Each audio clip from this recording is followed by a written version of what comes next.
morning to everyone joining us from other parts of the world. My name is Beatriz, and on behalf of the Fair Internship Initiative, it is my great pleasure to welcome you all to this very special event, the 10th anniversary celebration of the Fair Internship Initiative. We have our participants joining. Everyone is slowly joining, entering the room. We'll give you a few moments to join while we do this introduction. So over the past decade, the Fair Internship Initiative has worked tirelessly to advance one very simple but also very powerful idea, that access to meaningful, fair, and inclusive internships in the UN system should not depend on where you come from or what resources you have. So today we come together to celebrate the progress achieved, to honor the people and partnerships that made it possible, and to look ahead at how we can continue to shape a more equitable future of work within the United Nations. Today we are very lucky to be joined by an inspiring group of speakers and participants. We have current and former interns, we have HR professionals, diplomats, youth advocates, and other UN leaders that are all united by this shared vision of fairness, opportunity, and inclusion. So thank you again to all of you for being part of this milestone moment. And to officially open the event, it is my great honor to welcome our keynote speaker. So please join me, everyone, in welcoming Dr. Philippe Paulier, the United Nations Assistant Secretary General for Youth Affairs. Hello, Philippe. Welcome. Philippe is a strong advocate for youth empowerment and inclusion in the multilateral system. Philippe, please go ahead. The floor is yours. Hello, Beatriz. Thank you very much for the invitation. I'm very pleased to be with all of you. So good afternoon, good evening, good morning, depending where you're joining from, and happy International Interns Day, which I think it's also an opportunity to celebrate that important moment. And thank you to everyone that is part of this Fair Internships Initiative, not only for organizing this this meeting, but especially for what you have been doing in all of these years in terms of raising awareness and advocating for really to have within the UN system better places and better internships opportunities. Thank you, Beatriz, for your kind introduction. As you mentioned, my name is Felipe, and I have this responsibility of serving as the United Nations Assistant Secretary General for Youth Affairs. And that's why during these last 2 years, working for the UN and working on this role, we've been very closely collaborating with the Fair Internships Initiative. And as we're here, celebrating this 10th anniversary, I think this is a reminder, as you were saying, Beatriz, not only of how far we have come, but also of the important steps that still lie ahead when it's about having, what we all want, which is actually more equitable access to high quality internships across the whole of the UN system. And this, it's a need because, young people bring to our UN, innovation, creativity, and also, a constant reminder of a need to change for a better, and to have an organization that is continue to be fit to purpose and fit to future. And for that, we need young people, and especially in a world where young people represent the largest generation ever of youth. If we consider those between 15 and 35, we're talking about 2.3 billion young people. Unfortunately, as an organization, we're not being able to adapt ourselves and change as fast as is needed. And while the demographics of the world are the ones I was sharing, the average age of the UN workforce remains at 46 years old. And I think there's there's something to understand from this gap. This gap is telling us something important. There is a need for change. Um, Internships are not something new in the UN. As you know, internships have decades of long history when it's about our organization. And the purpose to have interns, it's simple but very powerful. You know, um, it's about giving young people opportunities, but also it's about providing the UN with professional expertise.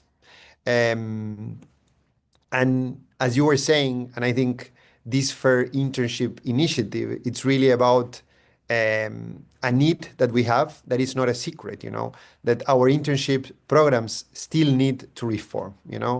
And this need to reform is not only coming from advocacy efforts of young interns, it's also coming from our own UN mechanisms, the Joint Inspection Unit 2018 report, or the outcomes and the findings of the Youth 2030 Task Force that we put in place in 2023. And the evidence is showing that while some parts of the UN, and I think that you will have some participants also of those entities that have been able to make progress, there's still many parts of the UN where we are lagging behind. And I want to say that especially one part of the UN where we are lagging behind is the UN Secretariat, where our office is also part of. And it's not only Youth 2030's information or the inspection unit's report, it's also about your own data. And I know that later in this event, you are going to share a little bit about it. And that's why when the youth office was established and building from the legacy and the institutional memory of the two envoys for youth, we've been putting this issue as a key priority for us. And that's why the UN Youth Office has been actively advocating for redesigning the internships programs, especially where there's a need to make a policy shift, a policy change, like in the UN Secretariat. And as you know, earlier this year, in March 2025, we had many spaces with member states from across every region when it was about highlighting the importance of the Secretary General's proposed new approach to restructure the UN Secretariat internships. And many member states were supportive, but unfortunately, when the proposal was formally discussed in March in the General Assembly's Fifth Committee, a decision was deferred to March 2026. So next year, March. And as you know, March 2026 is right around the corner. And for our office, being with you today, it's also an opportunity to bring this message and to shine a spotlight to encourage, this approval of this reform. Because the truth is that the reform of the Secretary General's proposal, it's really about giving interns from diverse backgrounds the opportunity to help to shape the multilateral system. And what this new approach, this proposal of the Secretary General means in concrete, it means financial support. It means removing the break-in service restriction that now the Secretariat has in place because of the policies. It means enhancing learning opportunities. It means expanding the outreach to young talent globally, especially from the Global South. And it means building a future pipeline of diverse UN professionals. And what it's also more substantive is that this reform proposed by the Secretary General to member states, it's an opportunity to align our policies with the Pact for the Future. Because the proposal and this reform on the internships program for the Secretariat, it's about aiming to ensure that the UN stays true to its commitments to young people and to future generations. But again, this proposal is not enough, and even if this proposal is approved, and we hope that this is what happens next March in the Fifth Committee, it is only one step in the right direction, because we must continue to be bold, because we need also to have more coherence across different parts of the UN that have been also advancing in this direction. So I want to emphasize also that Since the establishment of the Youth Office and because of the mandate that was given to our office by the General Assembly, we are committed not only to improve the internships condition, but also to expand employment opportunities for young people across the UN. And I want to share also today with you that this is something included in the second phase of the youth strategy of the United Nations, Youth 2030, which includes a specific priority area when it's about transforming the UN workforce and the organizational culture of the organization. So in the next 4 years of the implementation of this strategy, our team will continue to work very closely with the entire of the UN system when it's about scaling up policies, when it's about scaling up programs, and when it's about scaling up innovations that attract, recruit, and retain young talent, especially from developing countries. Because we strongly believe that at this current moment of the world, when the UN is also under a lot of pressure for reform to continue to be fit to purpose and fit to future, we need to walk the talk. We need to promote young people's meaningful and effective engagement within the UN. And this implies how the UN is working externally when it's about implementing initiatives across regions. It's about the UN as a platform when it's about engaging young people in every intergovernmental space. And that requires, of course, a lot of our work with the member states. But it's also about how this transformation drives within our own workforce internally in the organization, not only in terms of having more young people working for the UN, but also having a culture that gives also young people a space where they can be driving transformation and when they can be actively contributing to the objectives of our organization. So wrapping up, allow me again to thank you, especially to those that are making this Fair Internship Initiative to be what it is. There's a lot of your volunteer time put in this initiative in terms of trying to advocate to have a better UN. And a UN that is more focused on its young professionals. So thank you for what you do. Thank you to every intern, in this International Interns Day. Thank you to what you bring to our organization every day. You don't need me to say it, but I think it's good to recognize it. We are seeing you, we trust on you, and you make the UN to be what the UN is, an organization that is trying to work for every citizen in the world. And of course, again, emphasizing the interest of our office to continue to work with you, especially with this network. We have next March an opportunity. I know that at this moment, nothing seems easy, but we need to fight for it. We need to advocate for it strategically, but also making the message very, very clear that if we create, an internships program across the whole UN that is really more adapted to the current challenges, but also putting a focus for young people from developing countries to have a place. This is good for young people, it's good for interns, but especially it's good for our organization. Thank you once again, and I hope that this is a very productive meeting ahead. Thank you very, very much, Philippe, for being here today, for these very inspiring words, for your continued support to young professionals in the UN system, and for continuing to be a champion for youth, and for making the UN more inclusive, more representative, and more accessible to everyone, especially young people around the world. And we look forward to continue to working together towards this same goal. And right now we will hear from Martin Schank from the Fair Internship Initiative, who will present the findings of the 2025 UN Intern Survey, an important piece of work that reflects the voices of over 460 interns across more than 20 UN agencies worldwide. So the insights from the report not only highlight progress, but also help us identify the challenges that remain as we work toward fairer internship systems. If we have any questions for Martin, please feel free to write them in the Q&A box, and then Martin will answer the main questions. Martin, the floor is now yours.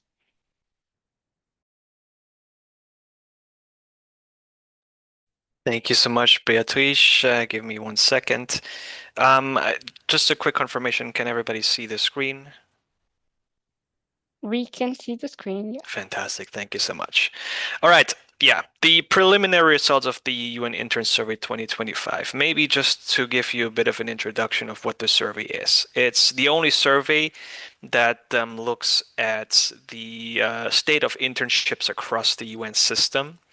There's statistical data, there's publications of policy, there's policy reviews. The Youth 2030 task team um, is one of those task teams within the UN system that provides that review of policies. But what we are doing with our survey is looking at how are interns feeling about their internships, how are they experiencing their internships. We've been doing this survey every 2 years for the past 8 years since 2017. And the last time we've conducted a survey was in 2023. Maybe just a quick overview of what our survey has found out. We've had, before I dive into the findings, we've had 465 responses, valid responses, which is a bit lower than what we had in 2023. But this is mainly due to the fact that there are many internship programs within the UN systems that have been suspended, actually. This decreases, obviously, the number of interns, of active interns that we can survey, and this has led to a low response rate this year compared to last year. Nonetheless, we found that the response rate is pretty much in line with what we had in 2021 during the COVID-19 pandemic. We've had 81 countries represented with interns at 60 UN entities and offices across duty stations in 66 countries. You can see the figures on the side. The figure one is the distribution of nationality of interns. We see a huge number of interns coming from China, followed by Germany, actually, France, Italy, the US, but also Niger and Kenya. So we had a strong presence also on the African continent. The distribution of duty stations are obviously mostly focused in the US, where we have New York, but also Geneva, where FII has a strong representation. One of the key features of our survey is the segmentation between paid, underpaid, and unpaid stipends. The stipend classification allows us to dive deep into the various challenges that interns face depending on their internship program. You can see the current distribution based on our survey, where the majority are paid. Around 59% of internships are paid. However, there's still a huge number of internships that are unpaid. We consider a internship paid when the stipend provided is at least 15% of the daily subsistence allowance in a relevant duty station. This DSA rate allows us to tap into the local realities on the ground where interns are, because the stipend can't be fixed throughout. Expenses in Niamey and Niger are lower than in Geneva, for instance. So this DSA rate allows us to adjust for the various local realities on the ground. If the stipend is below 15% of the DSA, we consider the internship to be underpaid, which brings, in our opinion, a different set of challenges. And obviously, if there's no stipend, we consider an internship unpaid. Before I go into the findings, I want to preface this by saying that the findings that we're going to present to you are more of an indication. They're not absolute figures. We're going to present percentages, but they still provide us with some sources of truth to look at when it comes to taking these findings to the next step. And the first finding I want to present to you is that unpaid and underpaid interns are more likely to experience financial difficulties and are often unable to cover their monthly cost of living expenses. This figure right here that you can see shows the percentage of interns reporting that they face financial difficulties. And for paid interns, that number is relatively low. We still have around 11% or 12% of paid interns that report financial difficulties. And that number increases when we go to underpaid, and it's even greater when we go to unpaid interns. Around 42% of unpaid interns report that they have financial difficulties.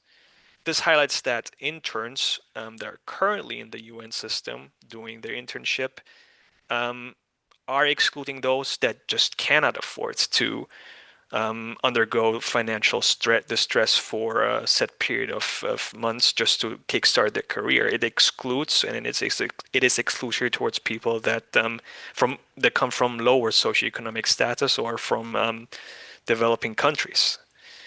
And one thing that we did to dive deeper into this finding is that we also looked at the expenses of interns, where we took the stipend amount and calculated based on the indication of the monthly expenses that they indicated, the interns, how much of the interns are breaking even, meaning that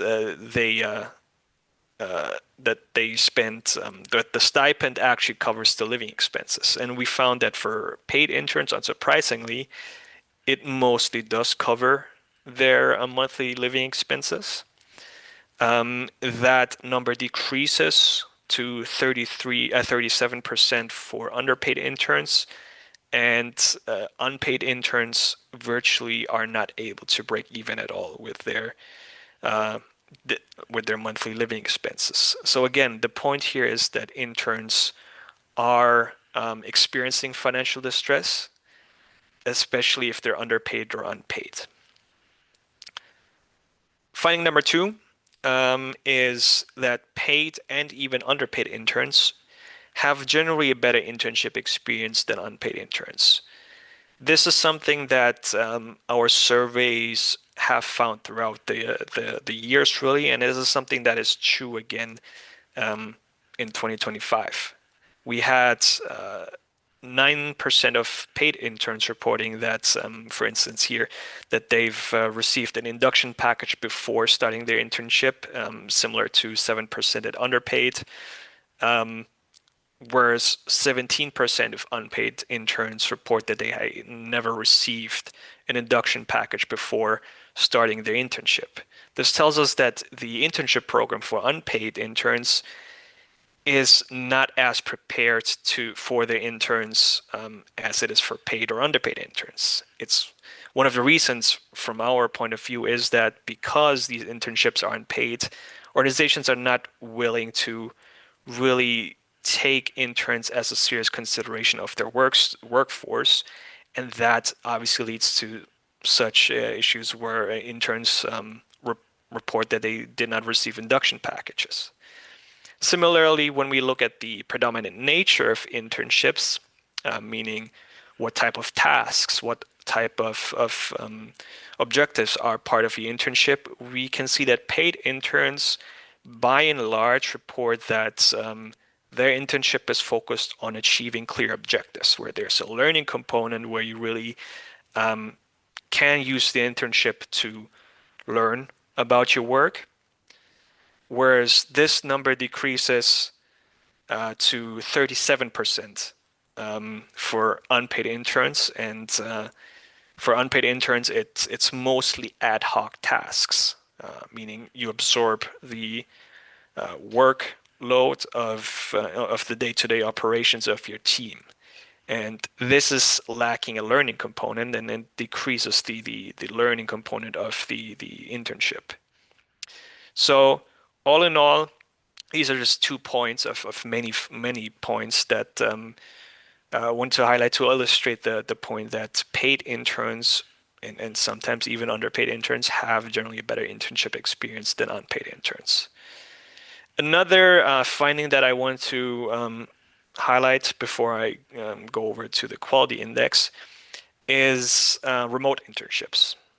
They were first really seriously introduced in response to the COVID-19 pandemic. And we found that over the years, they are here to stay. But, and this is crucial, many home-based interns report poor experiences. And what you can see here is the distribution based on our survey of home-based interns vis-a-vis partially in-person, partially home-based interns, as well as solely in-person interns. And home-based interns only make up around 5% of the internship group, but they're still there. They're still doing their internship, and they obviously face a different set of challenges. So we asked interns, what are the difficulties that you are facing due to working from home during your internship? And the majority of interns highlighted specifically the reduced networking opportunities as a main challenge for them. And it's clear if you're working in an entirely different country, an entirely different time zone from the rest of your team, you don't have the opportunities to engage with them. You can't meet the supervisor from the office down below. So this is one of the biggest challenges that the home-based interns are facing. And this also leads to a reduced opportunities for interns after the internship. Now, I should preface this by saying that internships are not necessarily a guarantee that you get an employment afterwards, and in some policies, it actually does prohibit interns from seeking employment right away. This is the break-in service that Felipe was mentioning. But what we've seen in practice is that there is some sort of continuation afterwards in some cases, meaning that you get a consultancy afterwards, or you get to extend your contract in a different way after your internship. And for home-based interns, only 13% reported that they were offered a paid contract after the internship was done, vis-a-vis 26% for in-person interns. So in-person interns are twice as likely to be offered a paid contract at the end of the internship, which goes back to the reduced networking opportunities that home-based interns face. So all of this is to say that for home-based interns, the policy should try to look at how can you integrate home-based interns better into your network to allow them to have more network opportunities. Now, one last point that I wanted to highlight in our findings are some direct quotes from the open text responses, which illustrate some of the points that I just brought up. But the first one is about UN. Taking an internship at the UN is prestigious. It's a stepping stone for anybody's career, but unpaid internships are unjust and exploitative. Similarly, this intern on the right highlighted that the quality of internships can vary significantly depending on the department and supervisor. And the last point is something that I wanted to highlight as a point that's currently coming up in the discussions around moving away from New York to different duty stations, including Nairobi. This intern, who is an intern in Nairobi, said that that interns should be paid a stipend that would suffice to maintain, monthly living expenses at the duty station. It should be a realistic amount because this intern was an expat, and he said that Nairobi is not cheap anymore, and transportation is actually expensive. So as interns are moving, or as UN agencies are moving to duty stations such as Nairobi, away from New York, the stipend should also be reflective of interns' realities on the ground in Nairobi. Now, one other key feature of our survey, and this will be the last point, is our internships quality index, where we then look at the organizational level and find out how interns are perceiving their organization. And based on this is also tied to the UN internships report from the Joint Inspection Unit that Felipe mentioned earlier. We are doing a ranking of various organizations. This index allows us to highlight best practices or good practices within the UN system. And what we found that is that the top 5 of the UN organizations are the ILO, WIPO, WHO, UNEPS, and UNICEF. They are really the ones where interns seem to reporting the best experience across the various benchmark areas that the Joint Inspection Unit presents. ILO is at the top, followed by WIPO and WHO. I should note that ILO and WHO at this point have suspended their internship program due to the ongoing budget crisis across the UN system, really, and across the multilateral world. Regardless of that, their internship programs alongside of WIPO and UNOPS and UNICEF can provide good practice examples, and I understand we will hear from them right after this. So I've seen that there were quite a few questions coming up in the Q&A section, which I will respond to in writing, and I will hand it back over to Beatrice to take us to the panel. Thank you so much, Martin, for this comprehensive presentation. Congratulations to the whole team behind the report. The full report will be launched very soon, so please keep an eye out for our social media channels, where we will publish the report with the full analysis. So now we shall move on to our first panel discussion, featuring HR, human resources representatives from across the UN system. So please join me in welcoming our distinguished panelists, Raluca Maxim, Senior Human Resources Assistant at WIPO, Harbert Stuvla, People and Culture Manager at UNICEF, and Irene Mbote, Human Resources Specialist at UNOPS.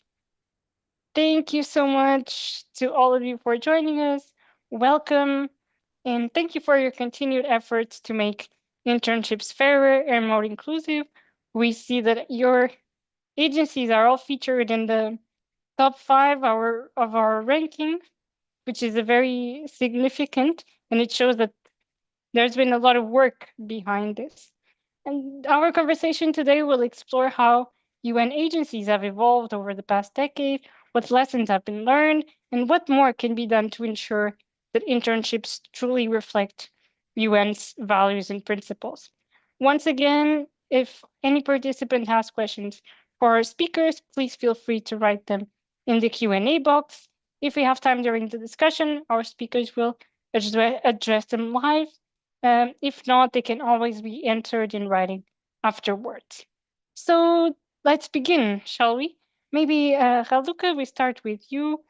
From your organization's perspective, from WIPO's perspective, what key changes have been implemented in internship policies over the past decade to promote fairness and inclusivity? And how do you see the impact of these reforms, both for interns and the organization? Yeah, thank you so much, Beatrice. So in WIPO, in fact, I would like to mention that I'm managing the WIPO internship program for more than 20 years. So I have participated to all the, let's say, developments, discussions, improving of conditions of the WIPO interns over the past 20 years. And if I would like to refer mostly to the application and selection process. We made huge efforts to improve this, as well as the onboarding experience of interns. We have done our best to offer more transparent, so the process is transparent, and we have improved our web pages dedicated to the internship program, so we can attract a larger pool of candidates, especially from the developing and least developed countries. We are also trying to use the outreach campaigns that are conducted by the recruitment team for the recruitment of staff, and if they are targeted to specific countries where we would like to bring interns from that country. So I collaborate with my colleagues in the recruitment team, and we try to reach universities where we can have access to candidates who may be potentially good for our internship program. Over the past 20 years, we have also constantly improved the conditions under the internship program. WIPO has always remunerated the interns, but we have also provided them before the pandemics. We have included in the stipend the cost of the local transportation in Geneva. That was a kind of challenge for our interns, and we have managed this. For the interns coming from developing and least developed countries, as well as the ones from Eastern Europe, we are covering the travel expenses on engagement and separations.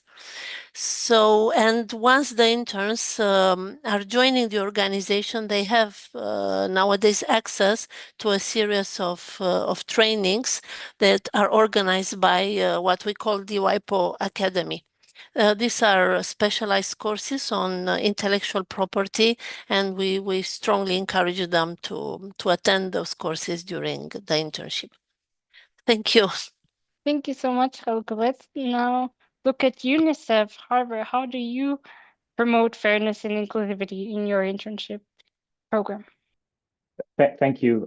Thank you for having me here. It's great to hear from WIPO and others, and thanks for all participants for being here with us today. UNICEF for the last several years has been in pursuit to improve working conditions for all personnel, so for all people working for UNICEF. With sort of people-centric policies and people-centric benefits and entitlements, and internship has been one of the components, one of the elements that UNICEF continues to improve. We went from not paying stipends to paying stipends. So that's one initiative that UNICEF has put in place for several years now. And we look at this from based on the duty station, so based on local cost of living. We also offer a break per month, 2.5 days of time off, similar to what staff have in terms of annual leave per month. So interns make use of that as well. And then part of the, not to repeat, because we also have similar around the orientation and onboarding, to help them make the most of the experience. So we continuously provide career support with coaching, with coaches, and through a number of events, but also dedicated sort of more tailored sessions. I'll stop here. Thank you so much, Harvey. Now let's go to you, Nobs. Irene, what are you doing to promote fairness and inclusivity for your internship program? Thank you very much, Beatrice. And first, I want to also say congratulations on this 10th anniversary. This is a great initiative.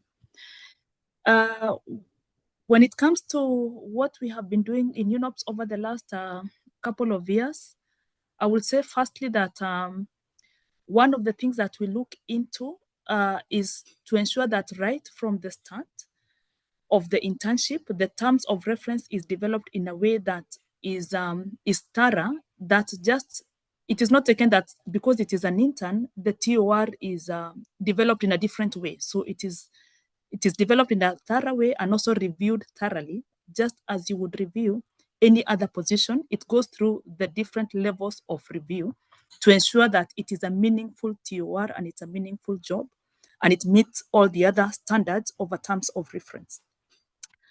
Then in addition to that, sorry if it sounds like it's repeating what some of the things that we've had and very good practices that I've had from WIPO, from UNICEF.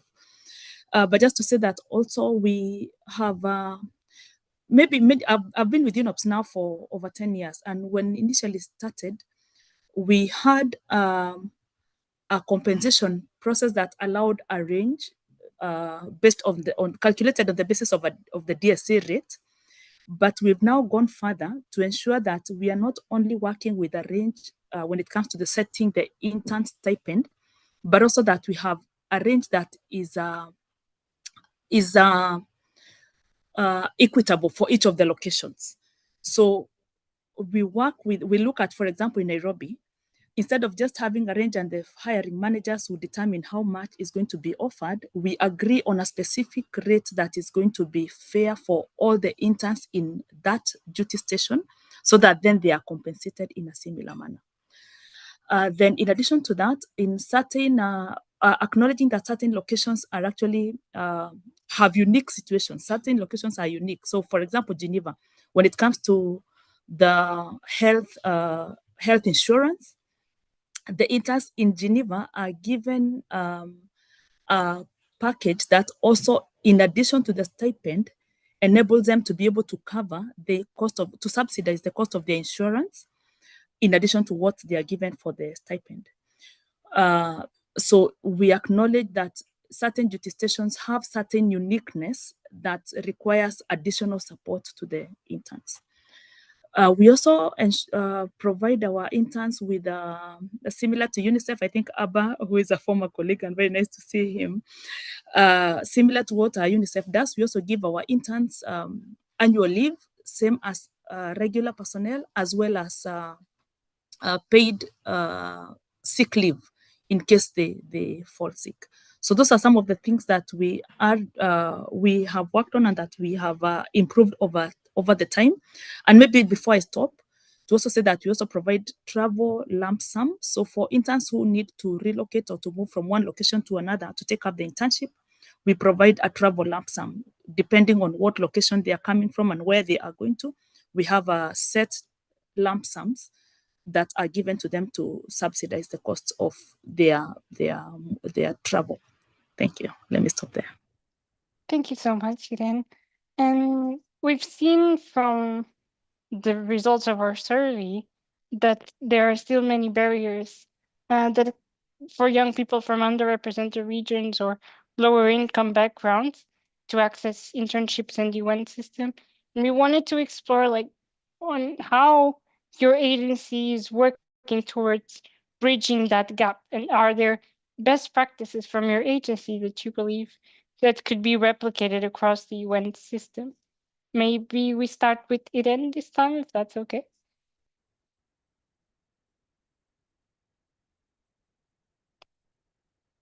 Thank you. Thank you very much. Yeah, so I totally agree that at the moment there are many barriers that still exist. And I think one of the big barriers really is the financial barrier. I think it's come clearly from the report that has just been shared. Very brings out and amplifies some of the barriers that we have seen. So I would say that one of the ways of overcoming this barrier is simply just to have the stipend in place and to review this stipend from time to time, so that then it's also sufficient to a level of at least in the bare minimum covering the costs of living, and also acknowledging that the cost of living keeps changing. So I would say, for example, one of the things we also do is not to merely have the stipend, but also to keep looking at it. So for example, in Geneva, in the last year, we have increased the stipend of the internship by about 600 CHF, which is quite a significant amount. So making sure that the stipend is in place, but also that we look into it in recognition of the inflation that is taking place and the ability of it to cover the expenses in specific locations. The other thing that I would say is something that WIPO spoke to in terms of outreach. So ensuring that there is a wide outreach and there is sufficient time that is provided for every process, so that as many interns or potential candidates are able to have the opportunity to reach them, and sufficient time for them to apply to those opportunities. One of the barriers that we see in internships is a digital divide. Depending on where one is located, the different contexts that interns would be coming from, sometimes it's very difficult for people to just have access or to have it on a day-to-day basis. You know, students many times are known not to have so much income at their disposal. So probably some have to go to certain locations to be able to find access to the internet, and they may only be able to do that once a week or twice a week. Not everybody has the privilege of having internet accessible to them at all times. So we have a bare minimum period that vacancies are open for, and that includes the internship vacancy, thereby ensuring that there's more access to people who may not be able to see a vacancy just flying by in a day or two, but that is opened for a reasonable time so that the pool is as inclusive as possible. I will stop in there. Thanks. Thank you so much. Barbara, how about you? How are you working towards bridging this gap? Thank you. The gap remains. I mean, the challenge remains, and we, like other agencies as well, but UNICEF, we partner a lot with a lot of different groups, and so specifically then here we're looking to we put in place recently two partnerships with Global South, so two Global South initiatives with universities from Global South who then offer fully funded scholarships, and they also have a DEI focused focus. The challenge is that there's not as many as we would like to see universities who can afford to provide their own students with funded scholarships. So and then that's where then our own arrangement with providing stipends helps. But our offices in different countries and around the world, they continuously also reach out to local partners to see if there's any if there are opportunities that we could partner. So we try to diversify with partnerships from universities when they can provide funded scholarships, and of course some universities have more budgets than others. And try to combine with having our own offices to provide stipends, so that we create opportunities for equal opportunities for as many young people as possible to join through the internship program. Thank you so much. Raluca, over to you. Thank you, Beatrice. So yeah, I fully align with what Irene and Arbor mentioned. On our side, what I would like to also WIPO being a very technical agency, maybe one of the challenges, additionally to the one mentioned by Irene and Arbor, is that normally most of our internships are in intellectual property, and we have noticed for many years that it's difficult in developing or least developed countries to identify young candidates, as they do not have access to quality academic courses or trainings in this specific area.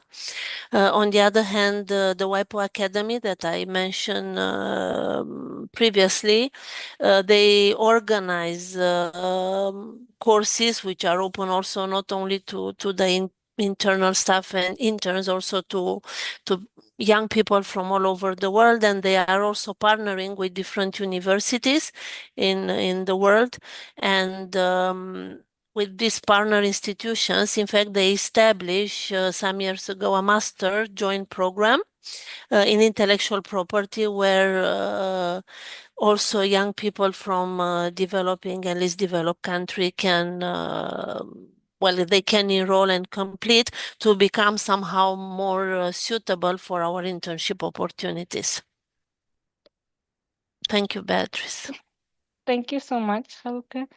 Another question is about the evaluation. We've seen through the findings in our report that monitoring how internship programs are working is key also to improve them. And you, as agencies that have been significantly improving their internship programs over time. We wanted to ask you, how does your organization monitor the quality and outcomes of the internships, and how does this monitoring process inform the policy reforms you've been doing? Haluka, we can start by you now. Yeah, thank you, Beatrice. So definitely we monitor by regular feedback. The regular feedback, I organize quite often different coffee gatherings with a group of interns, because I noticed there are also surveys where they can complete anonymously, they can indicate their comments, but I have also observed over the years in more informal meetings like the coffee gatherings, the interns they feel much more open to share sincere feedback about the internship program. I'm always trying to explain to them that this is extremely essential to help us to improve the program and to adjust the policies based on their feedback, and also based on the data we collect on the internship program. We follow the trends, and we also try to improve in this way. But I'm extremely close to the interns that we recruit every year, so to try to understand their needs while they are in the organization, and yeah, to collect their feedback even when it's critical or not positive. I always mention to them that this is really very important for WIPO. Thank you. Thank you, Haluka. That's very, very important. Harper, how do you do it at UNICEF? So data is very helpful, especially if we're talking about convincing or getting new partnerships new partners on board to work with us. So that's where the data comes extremely helpful to show how many interns we have, how many of them come from fully funded partners, and so on, and locations where they are. So that's in terms of informing and driving sort of policy changes and improvements. I guess we always can do with better systems, not just only for interns, but also for the rest of the work that we do. We struggle at the moment to track them once the internship ends. But then again, this engagement that similar to what Raluca was sharing in terms of her experience and how they manage at WIPO, we do have quite a close engagement with our interns as well. And so that information then helps to follow them a bit to the extent that is possible. Typically, what we see is that after an internship, sort of a very likely trajectory then is to receive a consultancy contract, for instance. But we're not able to follow whether they then came back, and they may come back, but we don't have our system, unfortunately, does not capture, does not link those at the moment. And so we're looking into that to see how can we better. And as I said, this applies to other categories as well. It's not only unique to internship program. Yeah, I'll stop here.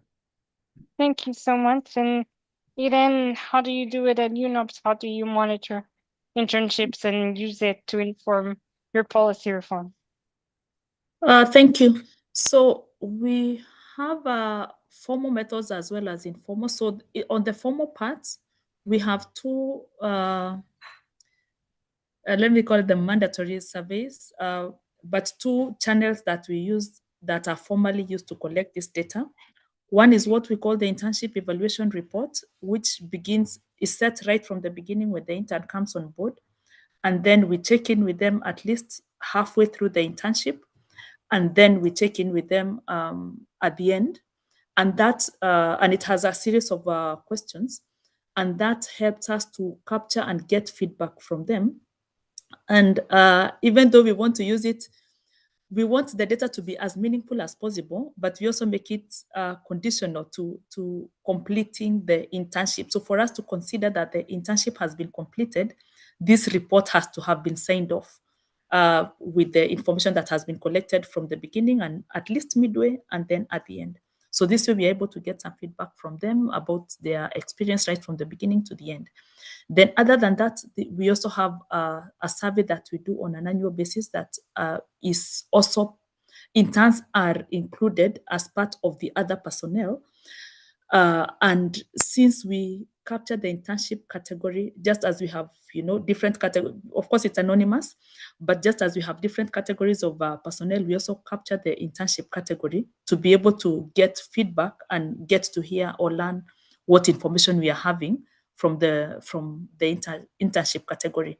And this information is then used to feedback into changes and refining or making conditions better for the organization, for the experience of the personnel. Thank you. Then on the informal, it's the same as what Raluca said earlier on, or rather maybe similar to what Raluca described earlier on, just finding that informal settings are also very powerful ways to actually get to receive information in a way that is much more relaxed and much more, no pressure, just being able to have a conversation and act on the information that we receive from them, so that then they can also feel that whatever information they share is taken seriously. Thank you. Thank you so much, Irene. Now, we always talk about how internships in the UN agency are an incredible opportunity for young people. But we also need to discuss more how young people bring important insights, important knowledge, important change to the UN system as well.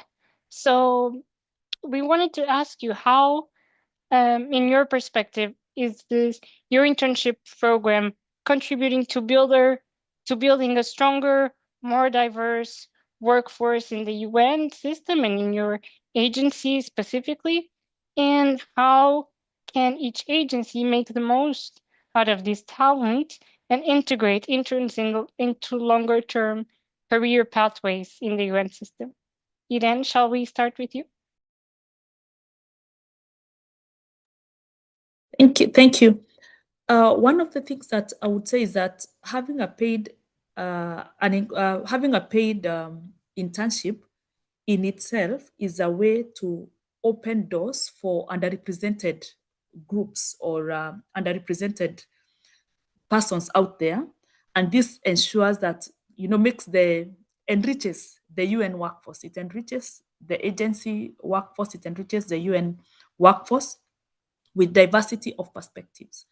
So we believe that putting in place that stipend mechanism is a way to also make way for a more diverse workforce.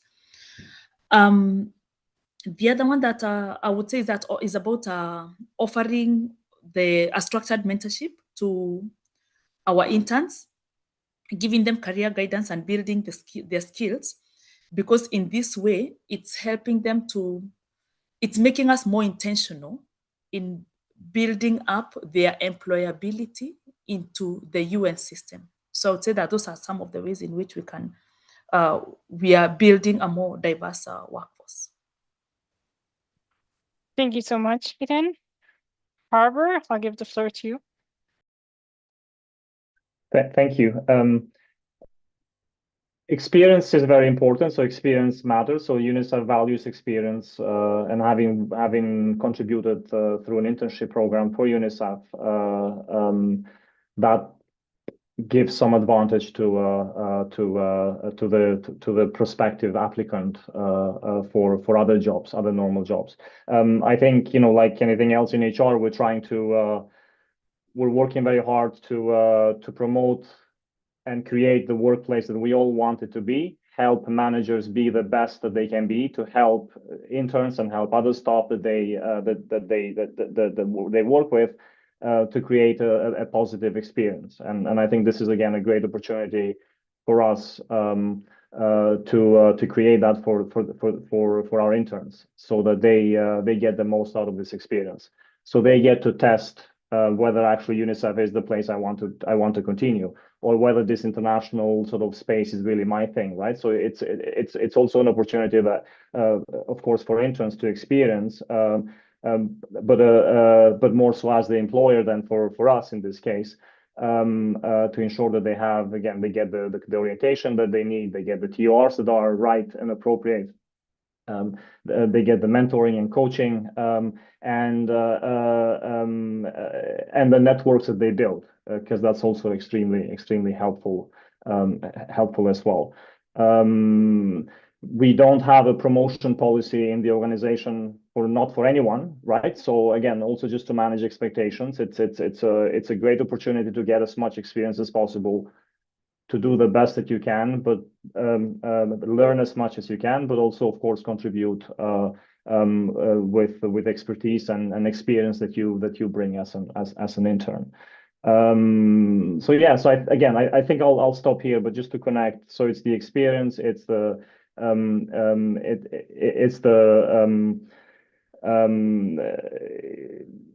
the fact that you're already here and you're already working and contributing, and so that makes a very sort of huge difference for the prospective hiring team than to look at your application. Thank you so much. And last but not least, Raluca, please. Yeah, thank you, Beatrice. So yes, at WIPO, it's a bit like what Irene and Arbor mentioned. So we all know that the interns quite often, an internship can be a first work experience after the completion of the academic studies. So it's definitely a learning and experience. And at WIPO, so they can also acquire hands-on experience in intellectual property, and currently we are very much oriented to the competency, the skills in terms of soft skills that our young people and the interns they can acquire, because I think this can be extremely essential for their future career in different other jobs. They also benefit, yes, from training, specialized trainings. They receive coaching and mentoring from their hiring teams, the hiring managers. And in terms of long-term careers, we all know that when you complete an internship, maybe quite often the interns, they do not fully meet all the requirements for professional positions in the UN system, as they still need to acquire work experience. At WIPO, we have we have two other programs for young people, the fellowship and the young experts program. And it happens, these programs, normally the young people, they must have their academic, of course, background completed, and some work experience. So few of our interns, they had this opportunity after the completion of the internship. They apply for fellowship positions, and they have been selected. And we think that this fellowship opportunity, it's increasing in a significant way their chances at the end of the fellowship to apply and be selected for a junior professional position. So thank you, Beatrice. Thank you so much, Raluca, and thank you all for sharing these valuable insights and examples. It's very encouraging to see how much progress has been made, and of course, equally important to recognize where collaboration, innovation are still needed to go forward. We have to wrap up the panel, but because we have so many participants that are interested in your internship programs, I would invite you to please write down in the chat the key information about your internship program, where, when, and how interested candidates can apply. So please do your best elevator pitch in the chat. Thank you so much once again. And we will now move on to another very inspiring part of today's program, our spotlight on interns' advocacy successes. So this session highlights the people and the movements that have turned the idea of fair internships into real lasting change. So please join me in welcoming Farid Chalare from the Advocacy Group for African Youth at the UN, Natalia Kallio, board member of the European Youth Forum, Kim Heger, former UNHCR intern coordinator, and finally Ai Chi Huan, UN consultant and FII Goodwill ambassador. Welcome, all of you. Thank you so much for joining us. Once again, as for the previous panel, if you have questions for our speakers, please feel free to write them in the Q&A box, and we will do our best to reply to all of them. So let's start. The first question would be, what inspired your advocacy work, and what moments stand out as a turning point for advancing fair internships? Kim, shall we start by you? Yeah, thank you for allowing me to speak today. My internship was in 2022, so my information might be a little bit outdated compared to the rest, but I hope it's still useful for everyone. So what inspired me back in 2022 to start my advocacy work was the lived experiences of my fellow interns and of myself. For example, the stipend that we received in Geneva in 2022 basically covered our rent, but it left nothing for insurance, for sustenance, let alone for recreational activities, which are also important because we're not just there to work, we're also there to live and be a human. The amount of noodle soup packages that I went through because it was a cheap meal should not have been the norm. The lack of diversity I saw around me should not have been the norm either. Most of us had to invest our own money or the money of loved ones to be able to be there. So many talented and deserving candidates who most likely did not have the resources weren't able to be there with us. And then especially for me as an ethics office intern at the time, it was difficult for me to equate the daily contents of my job to what I saw and what I heard around me. As for the turning point, aside from spending a lot of time and effort together with a lot of other people into the cause, I think we were very lucky in multiple ways in our advocacy. I had predecessors who started conversations within the ethics team and with FII as well. And the organization UNHCR had just opened up the administrative instruction for changes. So it was the ideal moment to try to enact some change. And they also gave us a very clear indication of what they would like to see from us, which was a report based on relevant and timely information. So the actual turning point for me was the moment that we were able to sit at the table with higher management and present our report and our findings and have an open conversation about the results and the recommendations that we created and why we saw merit in these specific recommendations, which were obviously backed by qualitative and quantitative data as requested, and then actually feeling like our voices were heard, which was a very important step. I think this covers most of it. Thank you so much, Kim. Maybe Farid, we go over to you now. What inspired your advocacy work, and where were the main turning points? Yes, of course. Thank you very much. So I'm going to speak from the point of view, from the perspective of my organization. So let me start with a little story. So I did my first internship within the UN system back in 2023. And at that time, I met 4 other colleagues that we all became founding member of our organization. So basically, when we started our internship, what was the wake up call, or something that shocks us was the fact that we noticed that there was a few African interns. Most of the people we met there came from either Europe or US, and it was much more easier for them to do an internship in the US. So what we decided is we decided we wanted to gather together and put in place an initiative that can push for more opportunities for African youth for a possible to also undertake an internship within the UN system, whether it's in New York or somewhere else in Europe. So that's how we actually came up with this idea of creating an organization that will help African youth having the opportunity to do an internship within the UN system. And so basically, I would say it was maybe the real reason that actually pushed us to create this initiative are our hunger for justice, our hunger for fairness, and also our hunger to see people from low-income backgrounds and to have the opportunity to also do an internship within the UN system. Thank you. Over to you. Thank you for these very inspiring words, Farid. And what about you, Natalia, at the European Youth Forum? Thank you so much. Well, the European Youth Forum has been advocating for the fair internships for over a decade.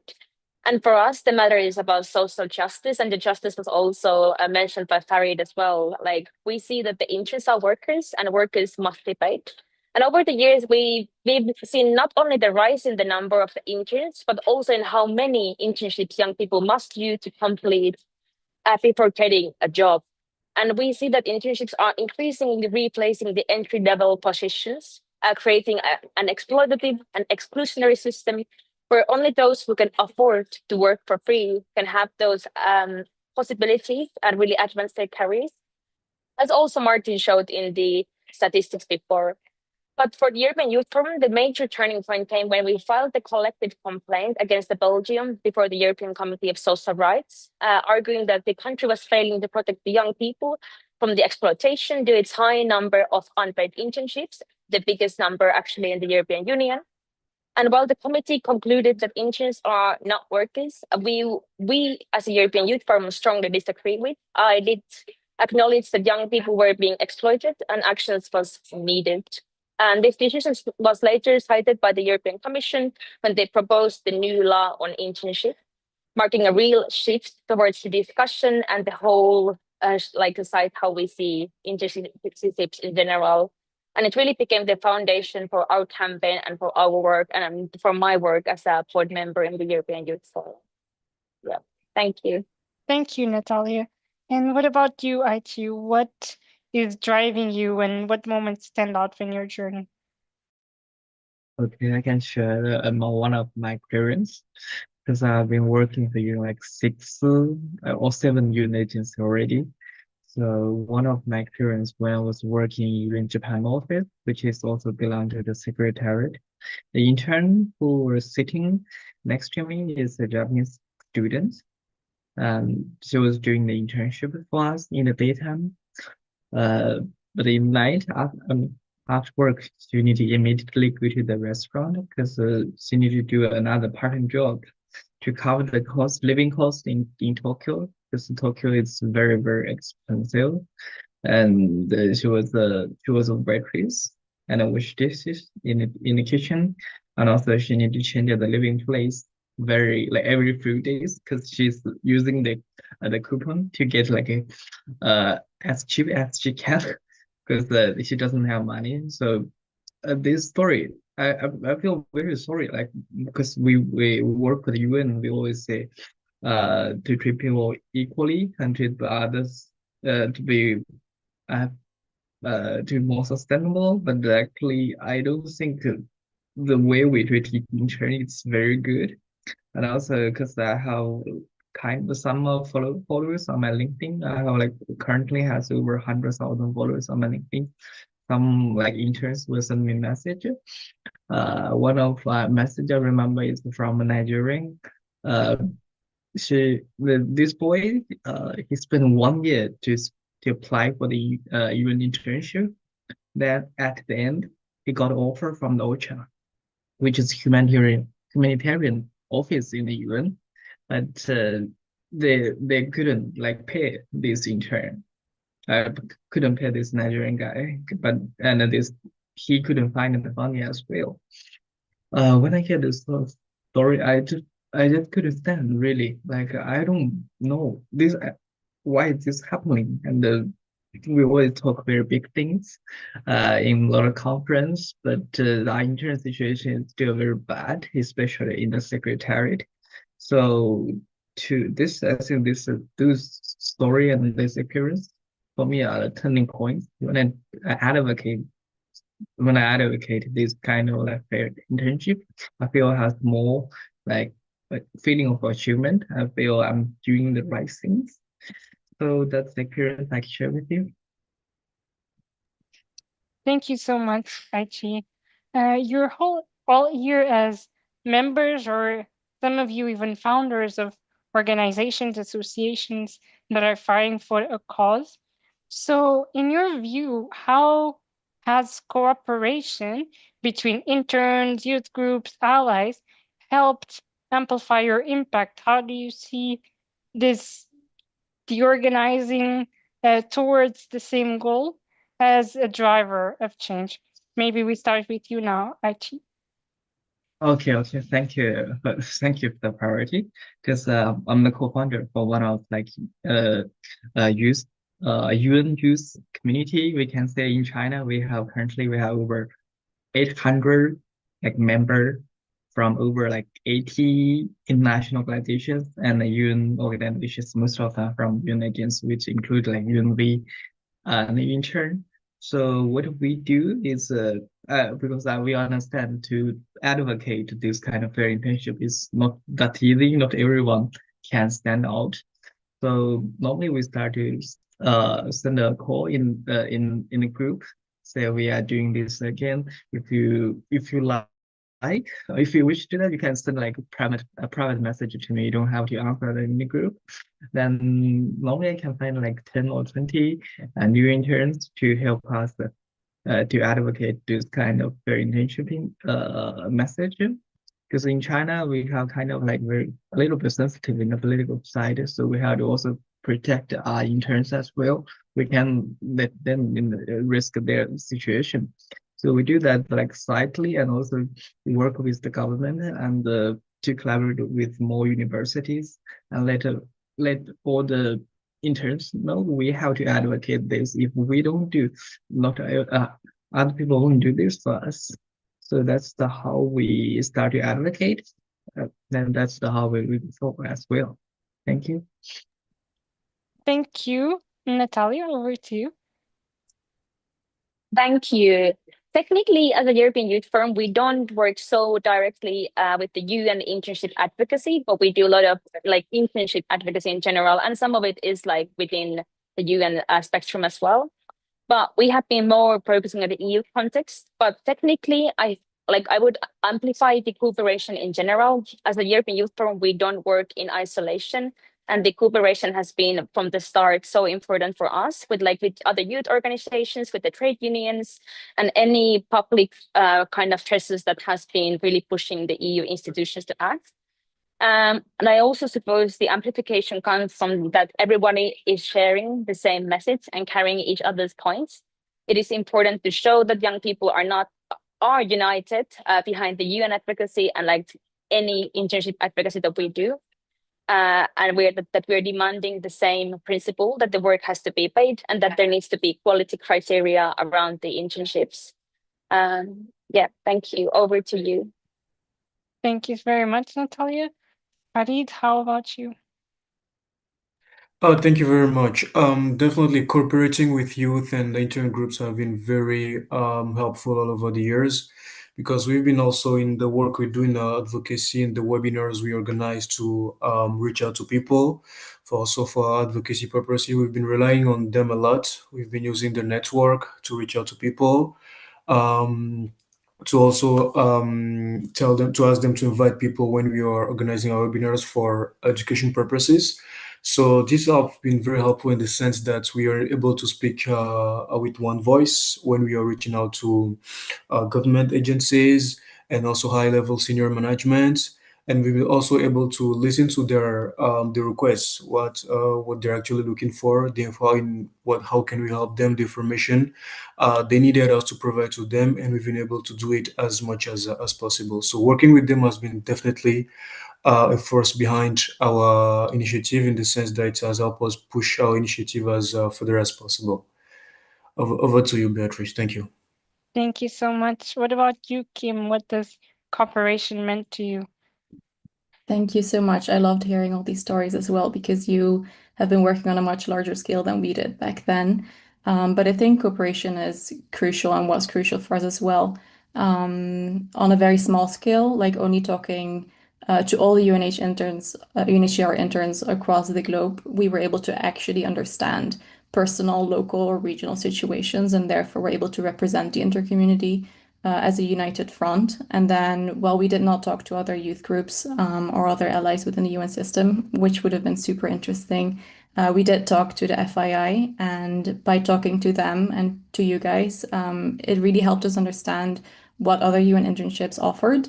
It helped us to find inspiration of what we could ask for within our own organization, and it also helped us to find a lot of additional research to back up our own claims or our recommendations. So it was very vital for us to advance our advocacy.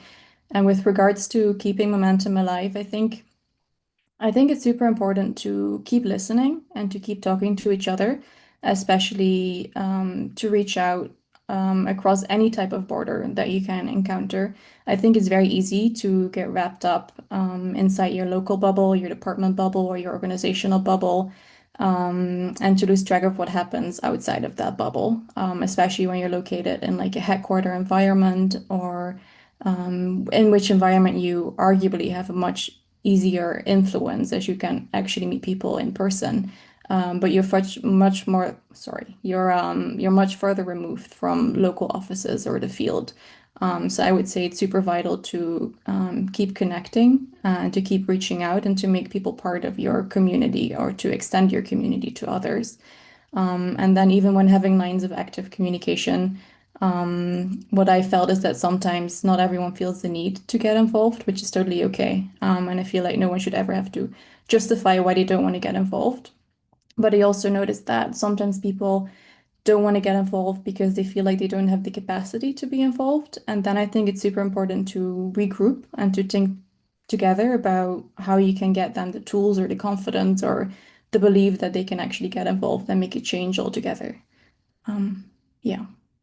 Thank you so much, Kim, for these important words. You have all been key actors in driving change and driving progress.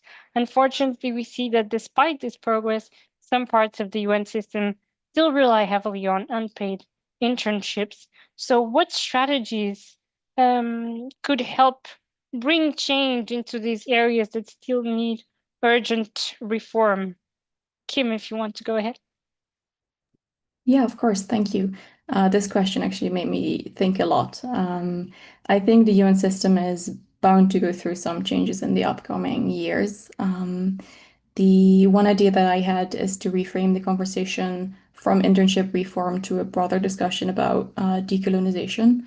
At the same time, I also recognize that the concept can be very easily misunderstood or might meet some resistance. So maybe some adjusting of languages can help. And when I was thinking about this topic of decolonization, and whilst I think it's like incredible what has been done, and I commend all the hours of hard work that goes into what everyone has been doing, I feel like when we advocate here on this table today for fair and inclusive internships from our offices, from headquarters, or from a Geneva environment, we might also, to some extent, be part of the system that we are trying to change. As to strategies, I think that people from the global south or underrepresented communities should have a very strong voice in designing what inclusivity, fairness, or equality actually means to them. They should have a strong voice in coming up with the strategies. Like, I can sit here and talk about strategies that I find important, but I think it's actually important that they get a seat at the table to talk about what they think. So they should both be in the room and at the table. And I think we can really help from our side to foster conversations or to create opportunities or to support others so that together we can amplify the voices of those that have historically more been unheard. Thank you so much, Kim. And Farid, what do you think? Thank you again for giving me the floor. So one strategy we can put in place to improve the situation is probably by presenting a paid internship as more of a mechanism to attract global talent and strengthen the UN institution rather than just to attract young professional and pay them. So by putting it this way, it may be we can present it as we can reframe the issue as a strategic advantage. Another thing we can also do is to present it as a long-term investment, as also a talent pipeline, and also institutional resilience. So these are the key strategies I think we can put in place to improve the situation. Thank you so much. Natalia, over to you. Yes, thank you. I think if we say that the UN relies on unpaid internships, we are also unconsciously admitting that they need the unpaid work to remain afloat. We really think that the UN sits on all these international treaties when convey a fair pay as a human right, as a socio-economic and cultural right, and you need to lead by example. And on a more practical level, you also have to think about the long-term visibility of the organization. How are you ensuring meritocracy and hiring the best talent? And how are you ensuring the diversity and inclusion in the organization? And how you ensure that it reflects all the kind of backgrounds of the people? Of course, the institution is facing hardship and some convey on how it relies on the budgetary contributions, which is limiting UN's actions at the moment, but that shouldn't be the justification to rely on unpaid work. That's how we see it. Thank you. Back to you, Beatrice. Thank you so much, Haichi. Okay, thank you. Okay, for my side right now, let's start from the beginning. The first is to protect and empower interns who are already inside. But right now, we have a lot of interns in the UN that just to try to survive, especially in the secretariat. Like if you intern in New York or Geneva, if you don't get salary or the pay, it's very expensive for them. The first urgent step is to make sure they are not isolated. That means helping them to connect the internet network like us or staff unions or youth groups, and give some the help which they need. They need urgent. The second thing I think is the union, because complaints alone are easy to be ignored. We have seen this very often past. So what really need changes to conversation is the data as plus story and plus specific demands. That's why what we are doing in Fair Internship the initiative as well. And another thing I would like to say is because if we want to move forward for this UN reform in the UN, because if we want to get more intern paid for the UN side, it means they need to increase the budget. They will take the excuse that like we don't have much budget. Then it will move to the member states because from UN, if you want to increase the budget, the member states have to agree with the proposal. If they don't agree, then they will never be this reform will never be implemented. So what we can do is to get more as much as more friends or colleagues who can support us, and also the senior officers from UN can really represent us to raise our voice. Then we also need to convince the member states because they have decision power. If they really if they really decide to do this, then we have the hope to see this a really important reform happen in the near future. So that's from my side. Thank you so much, Haichi. And just before we wrap up the panel, as FII enters its second decade, what do you see as the next frontiers for fair internships and youth inclusion in the multilateral system and global governance? Haichi, you want to go ahead? Can I go later? Sorry? Yeah, of course. Can I be the next speaker? Of course. Natalia, do you want to answer this one? Yeah, I can go. Thank you. I think our demands really remain the same as other years before. That the interns are workers and the workers have to be paid. So in that sense, there's still a lot of advocacy and fight to fight. But I also think when we think about the new frontiers, I think AI will really have a place on that, and how the AI will impact not just the internships, but work in general. And also, I think what we see is that we really expect the member states and the UN leadership to lead by example, by having the fair pay, as I mentioned, as a human right and socioeconomic and cultural rights. And those are really the clear demands that we have as a European Youth Forum. Thank you. Great. Thank you so much, Farid. What about the African Advocacy Group? Thank you very much. I think for us, the next thing is to move from advocacy to institutionalization by making sure that fair principles of internship principles are embedded in human resources, budget planning, and policies. And what we can also do is to continue engaging member states.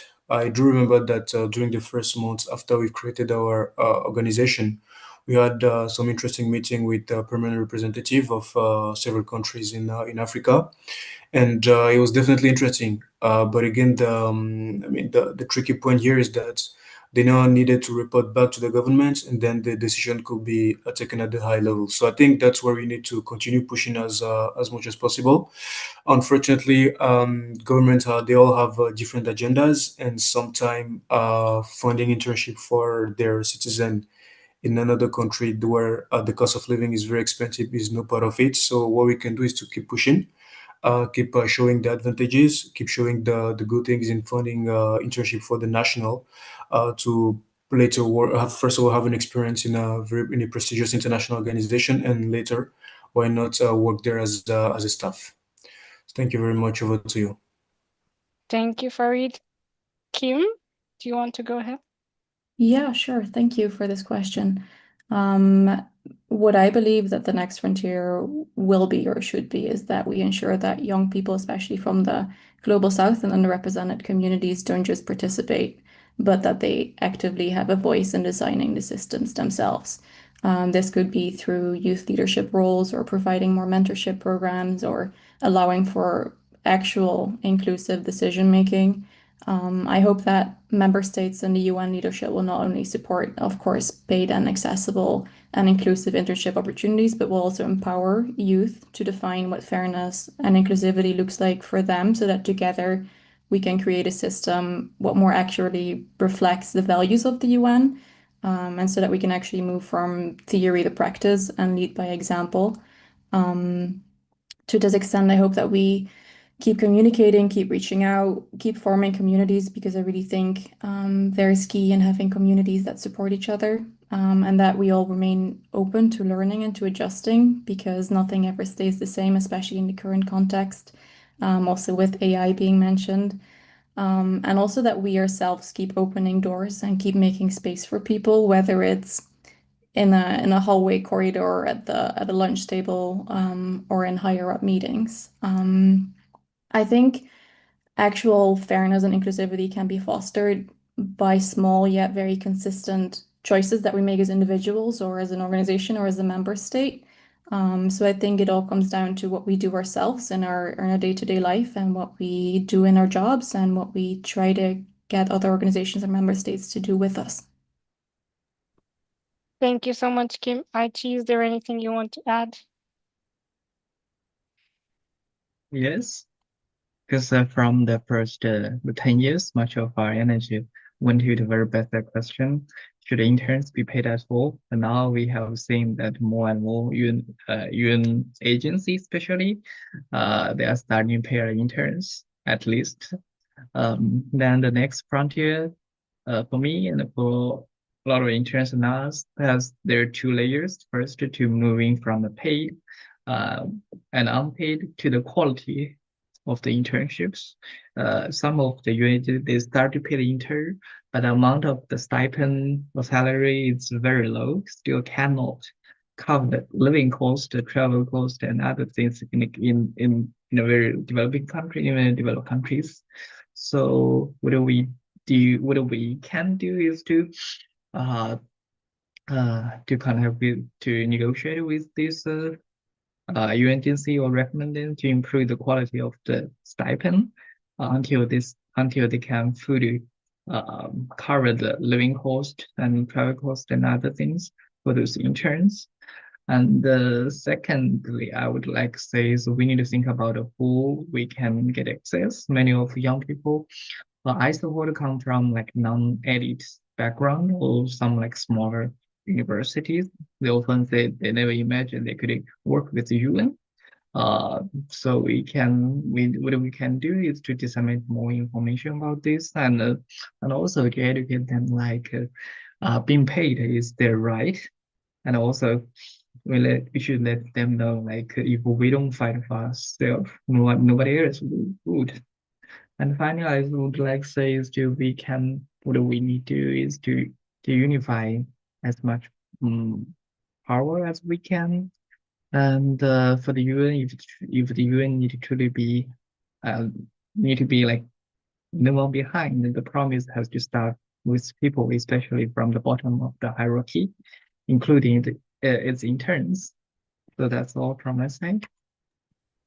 Thank you so much, Aichi, and thank you to all of you for these powerful reflections, for all the work that you've been doing towards advancing progress in social justice, and also for your time and to share this experience with all our participants today.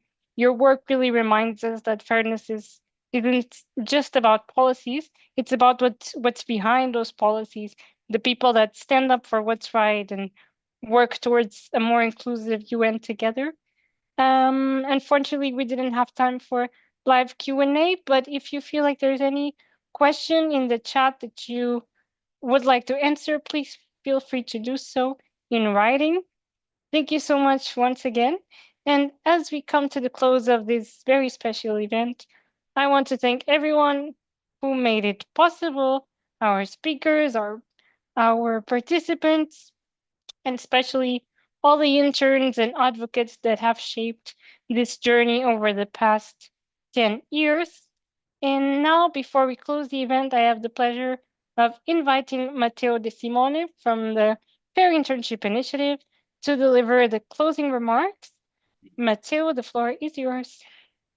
Thank you, Beatrice, and thank you to all the speakers. Thank you, the Assistant Secretary General, for his nice words, and thanks to all the spectators.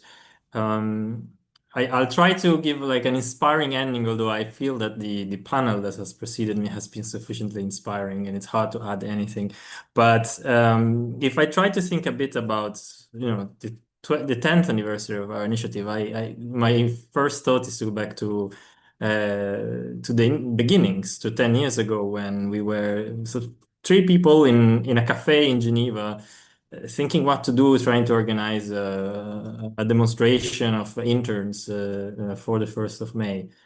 Back then, we could all feel the unfairness. We could all feel that there was something wrong and contradictory in between the values that we were supposed to uphold as part of our jobs and we believed in because we were there for a reason, and the conditions of internships. Myself, I have to say, I was in Geneva back then only because the agency where I was interning was offering a stipend. I could not have been there without that. And I come from a G7 country, so imagine for everyone else who comes from even more difficult conditions. But the question we had is, what can we do? We were, I think, pessimistic in the beginning because of this big organization with these big bureaucracies, hard to change, with very experienced diplomats. What can we do? And yet, little by little, we organized ourselves. We learned a lot. We started first with public actions to raise awareness about the topic. Before that, nobody even was thinking that this was a problem. And first of all, we had to make everybody understand that there was a problem that needed to be addressed. And we started also to collect data to show that the problem existed also with empirical evidence, not only with sentences or with testimonies. And perhaps most importantly, we also started a very intense process of advocacy with UN decision makers and with member states of all different groups, trying really, really hard to make the case that a fair internship program, accessible with good quality and paid, would be a win-win, no matter if you come from an African country or from an Asian country, European, North American country. This would be good for everybody. But perhaps the most important thing has been the fact that we have given continuity to a cause that would have been inherently discontinuous due to the fact that interns come and go, and therefore it's very hard to organize some kind of collective action on this basis. And this allowed us really to be able to learn, improve, not to start from scratch every time, specialize ourselves and really professionalize ourselves in the way we speak to decision makers. I think thanks to all this, we have been able to achieve results that if you had told me back in 2015 that by now, in 10 years later, most of the UN organization were reform the internship program, pay their interns, I would have believed it. I think that it would have been just impossible. And yet here we are. And just a few days ago, we had UNIDO as the last of the agencies in order of time that has decided to reform its program and start paying its interns. This is great news, but at the same time, we should keep in mind that it's not the end of the story. As FII, we have one aim to make internship in the UN fair. It's a very specific aim, if you want. And so our objective ultimately is to make ourselves redundant, to make ourselves no longer needed. Our dream is to have a world in which FII is not needed because the UN and potentially other international organizations would have reformed their program to make them fair, quality, accessible, equal opportunities. The day has not yet come. As we heard in the beginning from Felipe, the obstacles remain, particularly in the UN Secretariat, but also in other agencies like UNESCO that have not yet reformed the program. And this is really what we are really trying to change. We are not naive. We understand very well that this is a very difficult time for multilateralism, and it's not easy. Come March 2026, when we will again try to persuade member states about financing the stipends for interns in the UN Secretariat, it would be a difficult conversation. But I have to say, ultimately, what animates us, has always animated us, are two main things. One is a sense of altruism. Nobody in the FII does it out of self-interest. This is an inherently altruistic battle because we believe it's the right thing to do.